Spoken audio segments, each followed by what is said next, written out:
What's up guys, it's Endymion, and today I am going to do a video that's a little bit different than usual. See, I made a post on my community page where I asked subscribers to give me their hottest Mass Effect takes. And as you can imagine, these takes varied from painful to spicy. So I thought it would be fun to read your guys' hot takes and discuss them. Spoilers, I guess, for the Mass Effect series. And make sure to stay till the end, because the last hot take it's gonna piss off some people for sure. Starting off, we have user Anthony Mongine, who said, quote, Ryder is a good character who was shamed for not being a insta badass like Shepard in ME1, and his higher potential for growth makes him just as interesting as Shepard, just in a different way.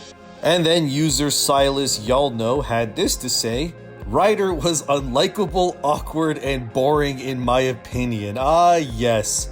The duality of man at its finest. Well, I agree with Anthony here. Ryder was unfairly placed against Shepard when it's clear Ryder was supposed to be their own kind of character that didn't really tread the same ground as Shepard did in the past. Shepard was a war hero, a badass warrior who would stop at nothing to save the galaxy from the big spooky Reapers, whereas Ryder was a less experienced explorer who was placed into the position of finding his people a new home in a new galaxy after their much more qualified father died in the accident. I mean, I personally really like Ryder. They don't seem similar to Shepard, and that's a good thing. But this is the problem inevitably when franchises have big iconic characters. It's always going to be a fight with the fandom to satisfy as many people as possible, which is usually, well, impossible. This leads into the next take about Miranda Lawson.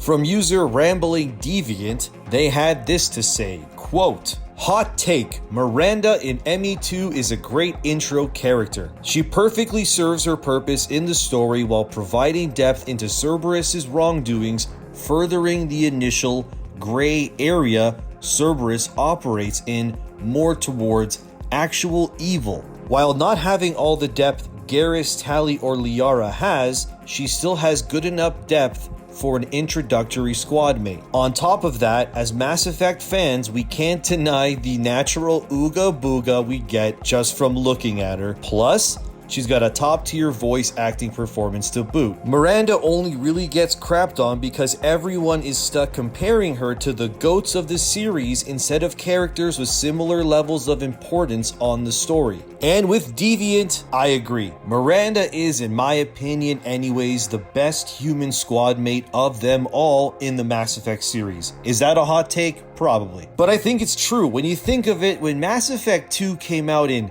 2010? Oh my god, I'm old. Anyway, when Mass Effect 2 came out back in the day, Miranda was kind of our replacement for Liara in a lot of ways when you think about it. I mean, of course, Liara would end up being a squad mate once Lair of the Shadow Broker came out, but when Mass Effect 2 first launched, of course, that DLC wasn't available yet. So Miranda fulfilled that Liara role for our Shepard instead, even down to having similar biotic abilities, which I would argue makes Miranda one of the best and capable squad mates in Mass Effect 2 in general, due to how versatile and useful her skill set is, but she also has the best backstory and lore behind her out of all the human squad mates. I mean, Jack comes close. I love Jack too, but Miranda is a much more well-rounded character, both in and out of combat, in my opinion. Plus, I never really compared her to Tali or Garrus, but that's just me. Speaking of human squad mates, we have fellow YouTuber S Reaper G making an appearance. Shout out to him. Make sure to check out his channel. He does a lot of Mass Effect content too.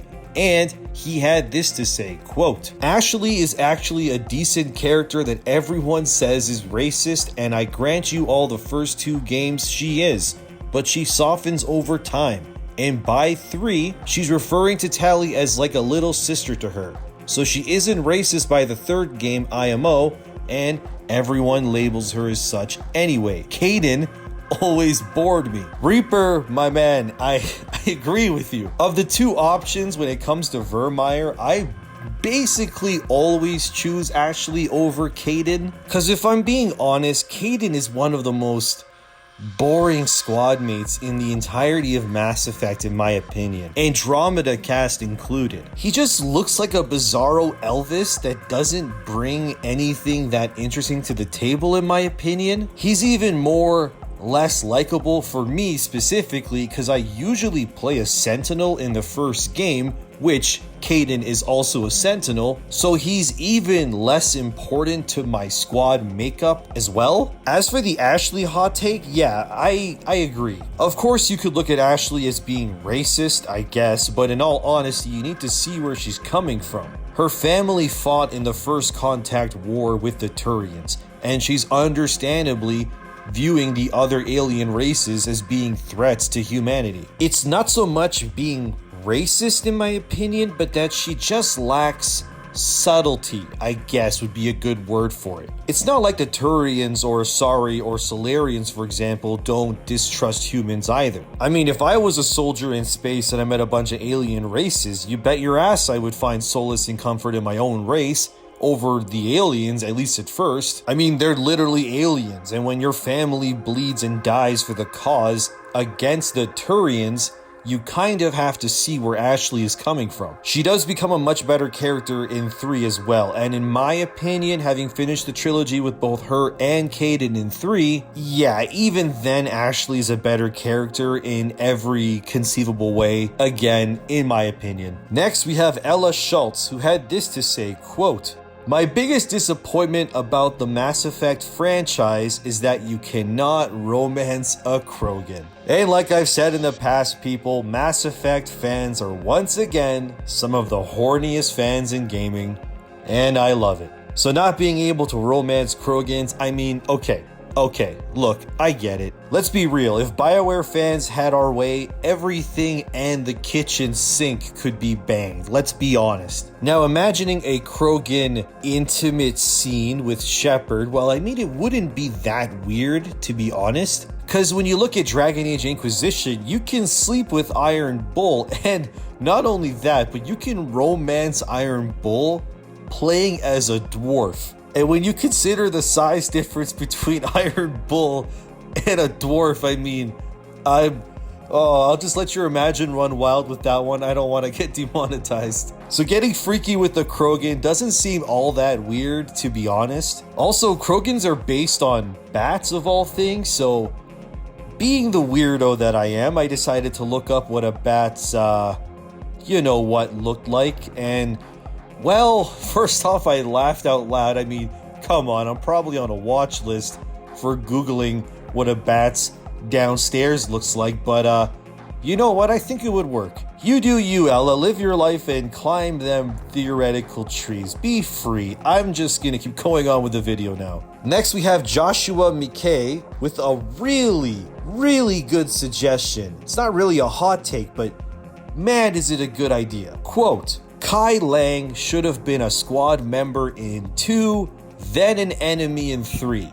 Oh my god, I agree with this. With this sort of hindsight idea, Kailang should have basically had been what Jacob was in Mass Effect 2 for us. And when Shepard betrays Cerberus and leaves them at the beginning of 3, Kailang could have seen that as an act of war, and because of his undying love and servitude for Cerberus, it would have made him such a good antagonist in the 3rd game. Oh my god, man, this would have been so much better than just having him in 3. BioWare, why? This would have been such a good dynamic, and it would have made Kailang killing Thane even more tragic and devastating than it already was.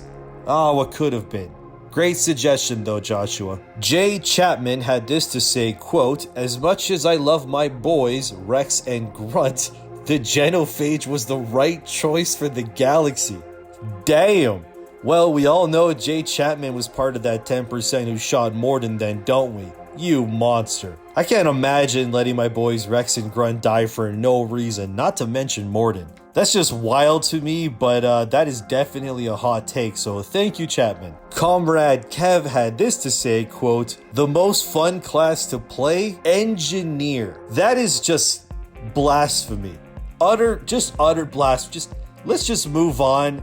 I don't even know what to say to that. Like, to think that Engineer is better than, like, Sentinel, Adept, or Infiltrate, Vanguard, anything. Just, no. Let's just move on. My God. I'm just going to start rapid firing a few more until we get to the spiciest of the bunch, so this video's not too long. So first is Ariel Crumley with this quote: "Hot take, the ending of ME3 is actually not bad." I agree, Ariel. It's a good ending that did what it could in an impossible situation and strained development time, so I agree completely. Zero Crimson had this to say, quote, "Thane was the best romance option for FemShep." Oh man, I mean, I'm sure a lot of people would disagree with you because I'm pretty sure most FemShep players romance Garrus, but good luck with that one. I'm sure a lot of people would disagree with you on that one, but that's okay. That's why these are hot takes. Oh boy, imagine telling someone that Garrus is not the best love option for FemShep. They would rip your head off, so just good luck. Eric Paulson said, quote, "I would dare say I loved Andromeda. I just tried it for the first time and completed it a few days ago. I spent 103 hours in it, an 8 out of 10 from me. Loving Andromeda in 2021? You love to see it. Great game, dude. Nothing to shy away from at all. Everyone should play Andromeda and give it another chance. You can get that EA Play thing on like whatever major platform. No, I'm not sponsored by EA, so relax. Pay like $5 for a month of EA Play. Andromeda's on there. Play it for a month. Beat the game. Cancel your subscription. Ta-da, you just played Andromeda for $5.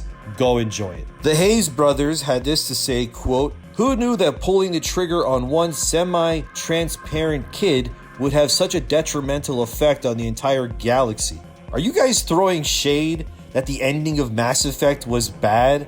Well, I guess to each their own. Like I said above, I like the ending a lot, but that's just me. That's okay. Let's keep going. Okay, guys, now it's time for the spiciest hot take for this video. And this is probably gonna make some people go, what? But let's just, yeah. From user Diego Madrigal, he had this to say, and I quote, "My hot take, Mass Effect 2 is actually the weakest game in the series when it comes to the whole story arc. You pretty much spend 75% of the game recruiting and completing loyalty missions rather than actually feeling progression on the story or narrative. I love the game, but objectively it doesn't add much to the narrative." Hoo boy, Diego. Okay, let me just say to start, Mass Effect 2 is my favorite game in the series. Not only that, but it's also one of my favorite games of all time. That being said, Diego is kind of right when he says that the majority of the game is not technically spent pushing the main narrative of the Reaper War forward, technically. But also, that being said, Mass Effect 2 to me was always about the mystery of the abductions and why they were happening, and finding out that the Reapers were literally giant shells full of genetic material kind of brought the idea that each Reaper was, in a sense, an entire race, and all of the culture and all the existences and everything of each race was in every Reaper. Well, that was kind of insane to find out. That being said, Mass Effect 2 being the weakest, I can't agree with that, but that's okay. That's why these are hot takes. I think the second game confidently expands the universe in so many ways that are maybe not important per se to the Reapers, maybe. But when you think of it, Mass Effect 2 gave us Omega, new alien races like the Vorcha or the Drell. We also discovered what an Asari Justicar was in Ardad Yakshi, finding out that Cerberus was way more dangerous and well equipped than we thought they were in the original game. Not to mention finding out that the Protheans were never extinct to begin with, but they became genetically altered slaves that did whatever the Reapers wanted. I mean, I sort of look at Mass Effect 2 in a similar vein to my favorite Star Wars movie, The Empire Strikes Back. Yes, they're both darker than the originals, but even Empire, when you really look at it, The majority of that movie is spent with Luke in a swamp with a trash goblin named Yoda, and the plot has the big reveal with Vader being his dad. But when you look at the movie as a whole, there isn't a lot of main story plot progression. Like Luke is training, the rest of the gang flies away from a worm, then basically they get captured. And the rest of the film, like Mass Effect 2 as well, spends its time expanding the universe with new characters, factions, terminologies, and then both then move the story forward near the end with a startling revelation about our main villains in both Mass Effect 2 and Empire. So I don't think it's the weakest by any means. In fact, I think it's probably still my favorite Mass Effect game. Yeah, I think so. I think Mass Effect 3 has the best combat and feel and customization with your guns and whatnot. The original has the best, I guess, exploration and science fiction spacey feel. I don't know how else to put it. Like, it's really good at laying all the foundation and like bringing you into the world. It does its job very well. But the second game has, in my opinion, the best world building. Set pieces are amazing in Mass Effect 2. And really, when it comes down to it, the characters in Mass Effect 2, like how they evolve, like characters like Liara becoming the Shadow Broker, Garrus is now Archangel, Tally's no longer just this like teenager on the run, she's like this really well-respected figure in the Quarian society. And then just the way they expand stuff, like Legion is a Geth and he joins you, and you have Thane and Jack and Miranda, and like, oh man, like it's the characters, man. It's the characters in Mass Effect 2. They make that game so good, and I just love the feeling of like not being a part of the Alliance in that game. That's what I want in Mass Effect's future. I don't know, I don't agree with it, but that's okay. That's why this video is one big hot take.